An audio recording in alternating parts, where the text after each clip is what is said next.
November 8th, 1890, the Bank of England, London. A 62-year-old banker named Edward Baring walks into the governor's office and admits that his firm cannot meet its obligations. Baring Brothers, founded in 1762, the most prestigious merchant bank in the world, so powerful that a French statesman once called it Europe's sixth great power, is insolvent, not because of fraud, not because of incompetence, because of Argentina. For a decade, Barings had poured British capital into Argentine railways, waterworks, ports, and government bonds. Argentina was the future. Fertile land, booming exports, European immigrants arriving by the shipload. The loans made sense. The infrastructure was real. The revenues were coming. The revenues did not come fast enough. When Argentina's economy buckled in 1890, Barings was left holding paper that nobody would buy. The Bank of England assembled an emergency rescue fund overnight to prevent the collapse of the entire London financial system. Barings survived, barely and never as the same institution. Argentina did not survive it at all. The country entered a decade of contraction. Its assets, its railways, its revenue streams, increasingly administered on behalf of foreign creditors. Britain didn't conquer Argentina. Britain lent to it. And the lending accomplished what an army never could.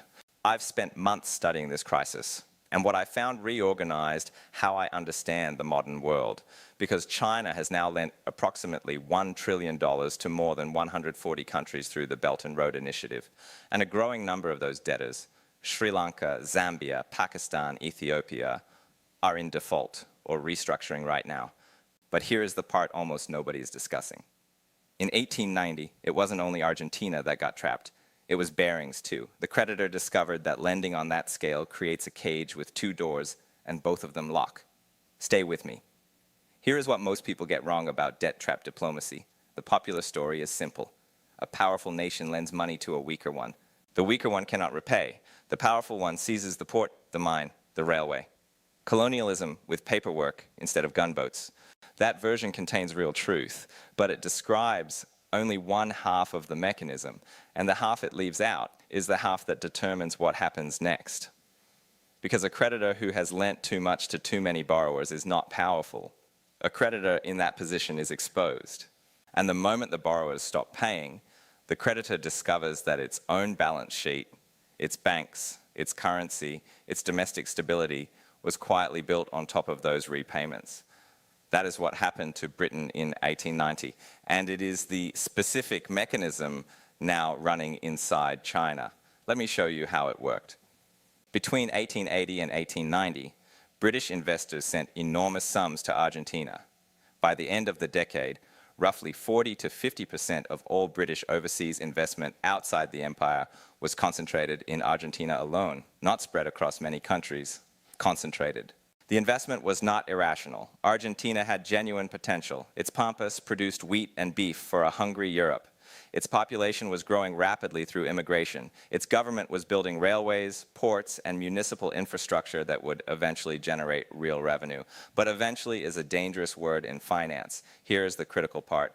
The revenues that were supposed to service Argentina's debts were denominated in Argentine pesos. The debts themselves were denominated in gold-backed British pounds. Argentina's provincial governments and land banks issued paper money aggressively to fund the boom, and the peso depreciated steadily against gold. Each year, the same debt payment required more pesos. Each year, the revenue base grew slower than the obligation. This is not a moral failing. It is arithmetic. A currency mismatch between what you earn and what you owe closes in exactly one direction, and it accelerates. By 1890, Argentina's debt service consumed roughly 60% of its export earnings. The government suspended payments. Provincial banks collapsed. The peso lost most of its value. Riots broke out in Buenos Aires. The president resigned. And in London, Barings, which had underwritten a massive Buenos Aires water and drainage bond issue that it could not sell, discovered that its assets had become unsellable overnight. Understand what that means. Barings had not merely lent money, it had guaranteed the placement of Argentine bonds with British investors. When the investors refused to buy, Barings owned the bonds. Millions of pounds of paper backed by revenue streams in a country that had just stopped paying. The firm's capital was gone in a matter of weeks. Now here is the detail that makes this history matter today. The Bank of England did not rescue Barings because it liked Barings. It rescued Barings because a Barings failure would have frozen the entire London money market. The creditor had become too entangled to be allowed to fail. Britain, the most powerful financial empire on earth, found itself organizing an emergency bailout to protect itself from the consequences of its own lending. And Argentina, for its part, spent the following decades negotiating with foreign bondholders' committees over the administration of its revenues. Independence on paper, supervision in practice. Both sides of the ledger were trapped. That is the mechanism. Now, here is China in 2026. Beginning in 2013, China launched the Belt and Road Initiative, the largest overseas lending program in modern history. Estimates place total commitments at approximately $1 trillion across more than 140 countries. Roads, railways, ports, power plants, telecommunications networks across Asia, Africa, Latin America, and Eastern Europe. Like Barings in Argentina, the investment was not irrational. The infrastructure gap in the developing world is real. The projects were often genuinely needed. And for China, the strategic logic was compelling. Create demand for Chinese construction firms, secure resource corridors, build political leverage, and internationalize the yuan. The loans, however, share the same structural flaw that destroyed Argentina. They are denominated in dollars and yuan. The revenues that must service them, port fees, electricity tariffs, tax receipts, are denominated in local currencies. When those currencies depreciate, which they reliably do during global tightening cycles, the debt burden expands in local terms while the revenue base does not. Sri Lanka defaulted in 2022, and in the years before that had already handed over the Hambantota port on a 99-year lease after being unable to service the loans that built it. Zambia defaulted in 2020. Pakistan has required repeated emergency support. Ethiopia entered restructuring. Ghana, Kenya, Laos, and others are under acute strain. Notice the pattern. These are not isolated failures caused by local mismanagement. They are the simultaneous correlated failure of borrowers who all took on hard currency debt to build infrastructure whose returns were denominated in soft currencies. Exactly as Argentina did. The projects were real. The mismatch was fatal. And here is the critical part, the part that turns this from a story about developing world debt into a story about China itself. China is simultaneously the world's largest bilateral creditor and a nation managing an enormous domestic debt problem. Local government financing vehicles carry an estimated $9 trillion in obligations, serviced by land sale revenues that have collapsed alongside the property market.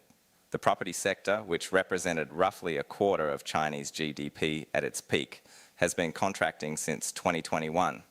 Major developers have defaulted in sequence. Barings was overexposed to Argentina, while London's own financial system depended on Barings surviving.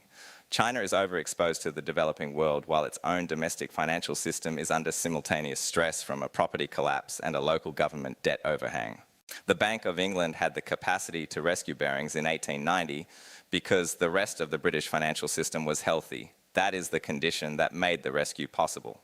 That condition is precisely what China does not have. And here is the second order problem, the one that has no clean historical parallel. When Argentina defaulted, its creditors were private British investors. Painful but containable, the losses were absorbed by shareholders and bondholders, and Britain's government was not directly on the hook. China's BRI loans were extended largely by state policy banks.